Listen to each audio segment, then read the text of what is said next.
El miedo. Después de comer subimos a cubierta.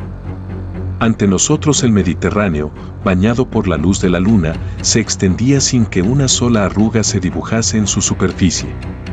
El enorme buque resbalaba lanzando al cielo, lleno de estrellas, una gran serpiente de humo negro, y detrás, el agua blanca, agitada por el paso rápido del pesado navío, batida por la hélice, espumeaba, parecía retorcerse, y agitaba tantas claridades que cualquiera hubiera creído que la luz de la luna estaba en ebullición.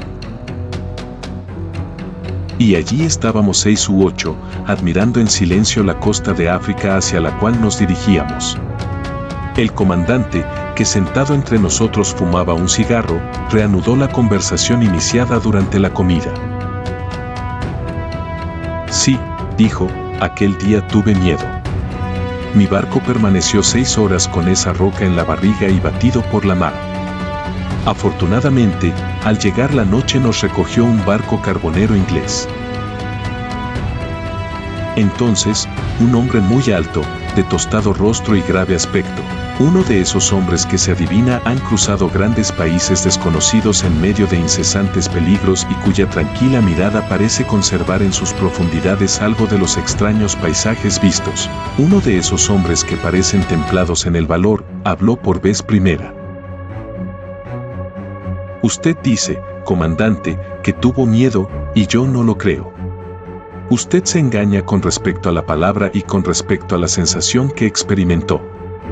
Un hombre enérgico no siente nunca miedo ante un peligro inmediato.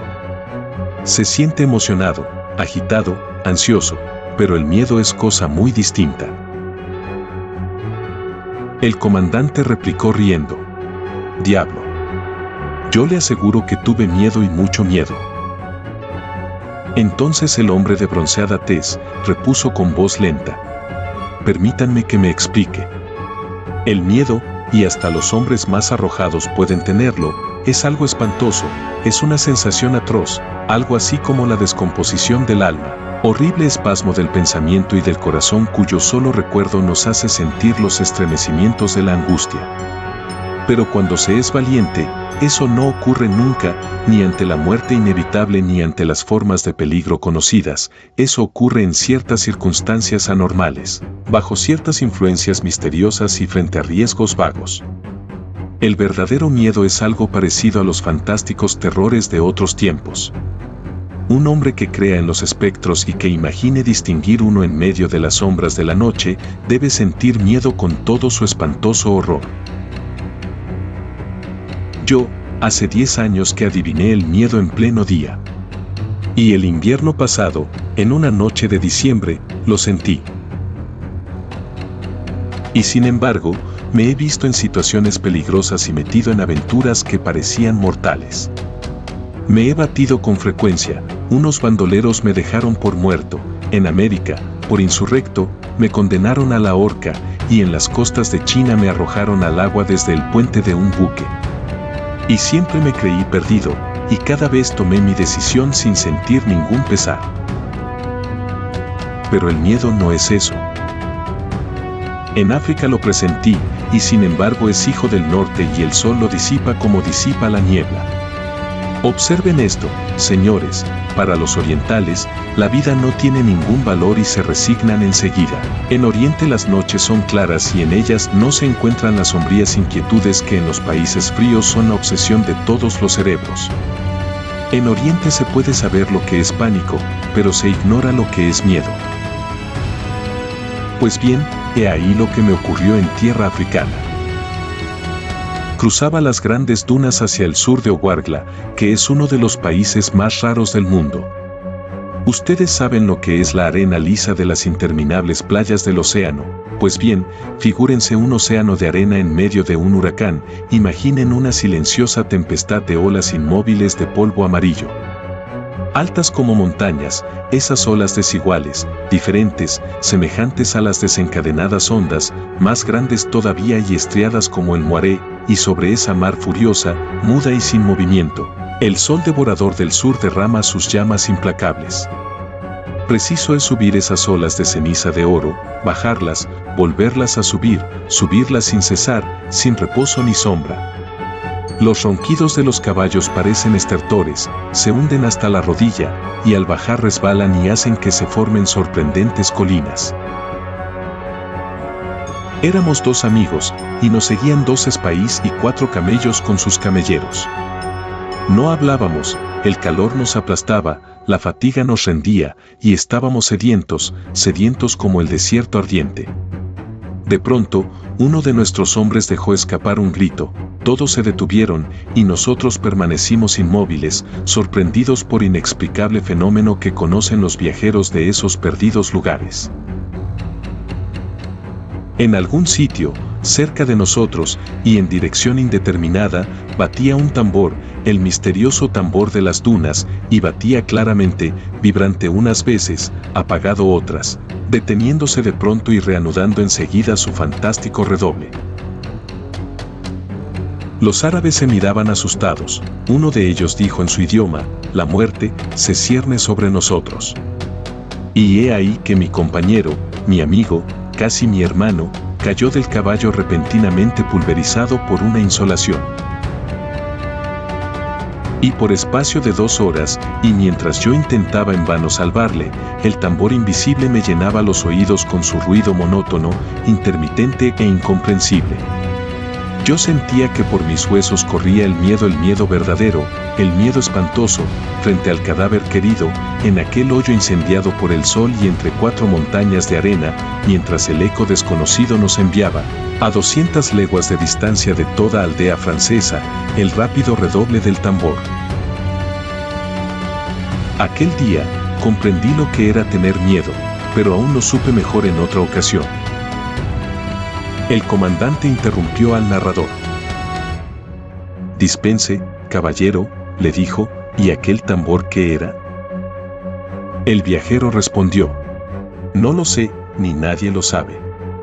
Los oficiales, con frecuencia sorprendidos por ese ruido extraño, lo atribuyen, por regla general, al eco aumentado, multiplicado, desmesuradamente hinchado por los valles de las dunas, de una lluvia de granos de arena que, arrastrados por el viento, van a chocar sobre macizos de hierbas secas, porque siempre se ha observado que ese fenómeno se produce en las cercanías de las pequeñas plantaciones que el sol abrasa y convierte en pergamino.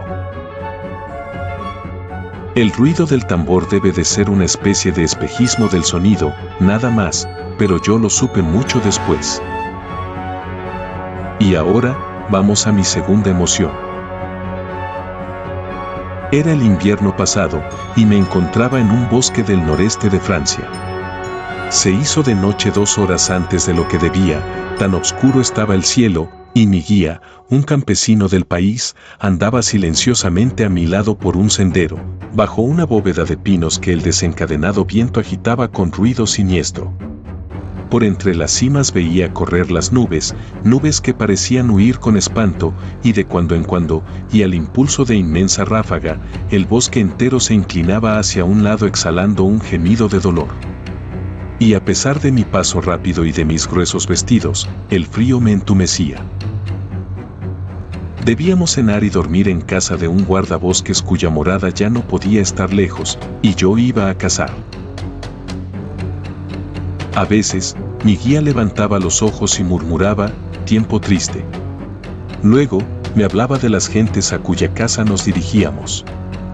2 años antes el padre había matado a un cazador furtivo, y desde entonces parecía sombrío, y como si un recuerdo le obsesionase. Sus 2 hijos, casados los 2, vivían con él. Las tinieblas eran profundas, yo no veía nada ni delante de mí ni a mi alrededor, y las ramas de los árboles, al chocar entre sí, llenaban la noche de incesantes rumores. Por fin distinguimos una luz, y mi compañero no tardó en llamar a una puerta.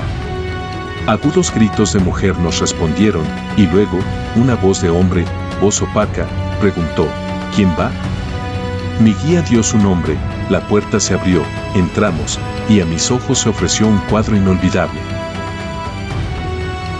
Un hombre viejo, con el pelo blanco, extraviada la mirada y cargada la escopeta, nos esperaba en medio de la cocina, mientras 2 mocetones enormes, armados con hachas, guardaban la puerta. En los rincones distinguí dos sombras de mujer arrodilladas que ocultaban el rostro pegándolo contra la pared. Hablaron, el viejo dejó la escopeta apoyándola contra la mesa y ordenó que me preparasen la habitación, y como las mujeres no se moviesen, dijo con brusquedad: «Caballero, esta noche hace 2 años que maté a un hombre. El año pasado vino a llamarme, y esta noche le espero». Luego, con entonación que me hizo reír, añadió: «Por esto no estamos tranquilos». Les tranquilicé como pude, y me consideré dichoso por haber llegado aquella noche, cosa que me permitía asistir al espectáculo del terror supersticioso. Empecé a contar cuentos, y casi logré calmarlos. Cerca del hogar, un perro viejo, casi ciego y bigotudo, uno de esos perros que recuerdan personas conocidas, dormía con la cabeza metida entre las patas delanteras. Fuera, la tempestad azotaba la casita, y por un pequeño cuadrado, especie de ventanillo practicado junto a la puerta, veía, a la luz de los relámpagos, las ramas de los árboles que agitaba el viento. A pesar de mis esfuerzos sentía que profundo terror dominaba a aquellas gentes, y cada vez que cesaba de hablar, todos escuchaban atentamente los lejanos ruidos. Cansado de asistir a tan imbéciles temores, iba ya a acostarme cuando el viejo guarda dio un salto en su asiento y apoderándose nuevamente de su escopeta tartajeó con voz extraviada: «Ahí está, ahí está. Le oigo». Las 2 mujeres cayeron de rodillas en sus rincones y se cubrieron otra vez la cara, y los hombres volvieron a esgrimir las hachas. Yo iba a intentar tranquilizarles cuando el dormido perro despertó, levantó la cabeza, extendió el cuello, fijó en la lumbre sus casi apagados ojos, y lanzó uno de esos aullidos lúgubres que por la noche y en el campo hacen estremecer a los viajeros. Todas las miradas se fijaron en él, que permanecía inmóvil, plantado sobre sus patas, y como si una visión le obsesionase empezó a ladrar a algo invisible, desconocido, espantoso sin duda, porque el pelo se le erizaba. El guarda, lívido, gritó: lo siente, conmigo estaba cuando le maté». Y las 2 mujeres, enloquecidas, empezaron a chillar con el perro. A pesar mío, un estremecimiento horrible recorrió todo mi cuerpo. La visión de aquel animal, en aquel lugar, a aquella hora y entre aquellas gentes medio locas, era espantosa. Y por espacio de 1 hora el perro estuvo ladrando sin moverse, ladrando como en la angustia de un sueño, y el miedo espantoso se apoderó de mí. ¿Miedo de qué? ¿Acaso lo sabía? Era miedo, eso es todo. Permanecimos inmóviles, lívidos, esperando un acontecimiento horrible, con el oído alerta, el corazón agitado y saltando al menor ruido. Y el perro empezó a dar vueltas por la habitación, oliendo las paredes y gimiendo constantemente. Aquella bestia nos enloquecía. Entonces, el campesino que me había servido de guía se arrojó sobre él, y poseído de espantoso miedo, en el paroxismo de su terror furioso, abrió una puertecita que daba a un patio pequeño y echó al perro. Cayó enseguida, y quedamos sumidos en un silencio más horroroso aún. Repentinamente, todos nos pusimos en pie, un ser se deslizaba contra la pared que daba al bosque, luego pasó contra la puerta que pareció tantear con mano vacilante, después, durante 2 minutos, no se oyó nada, y luego volvió rozando el muro, lo arañaba ligeramente, como hubiera podido hacerlo un niño con las uñas, y de pronto, una cabeza apareció pegada al cristal del ventanillo, una cabeza blanca con 2 ojos luminosos como los ojos de las fieras. Y de su boca salía un sonido indistinto, el murmullo de una queja. En la cocina estalló entonces un ruido formidable. El viejo guarda había disparado, y sus 2 hijos se precipitaron, levantaron la mesa para tapar el ventanillo, y sostuvieron la mesa con los demás muebles. Y yo les juro que al ruido del disparo que no esperaba, horrible angustia me oprimió el corazón, el alma y el cuerpo, y me sentí desfallecer y próximo a morirme de miedo. Y allí permanecimos hasta el alba, incapaces para movernos, sin poder decir una palabra, y crispados por indecible atolondramiento. No nos atrevimos a levantar la barricada que atrancaba la puerta hasta que un débil rayo de luz se filtró por la rendija de una ventana. Al pie del muro, contra la puerta, yacía el perro viejo con las mandíbulas destrozadas por un balazo. Había salido del patio haciendo un agujero en la empalizada. El hombre del rostro bronceado cayó para agregar después de unos segundos.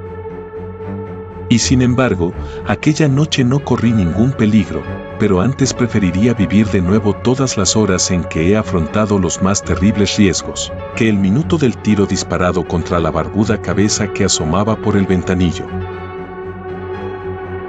No olvides suscribirte al abuelo de Emma Chanel para futuros mitos, leyendas, oraciones, reflexiones, cada día creciendo más. Muchas gracias.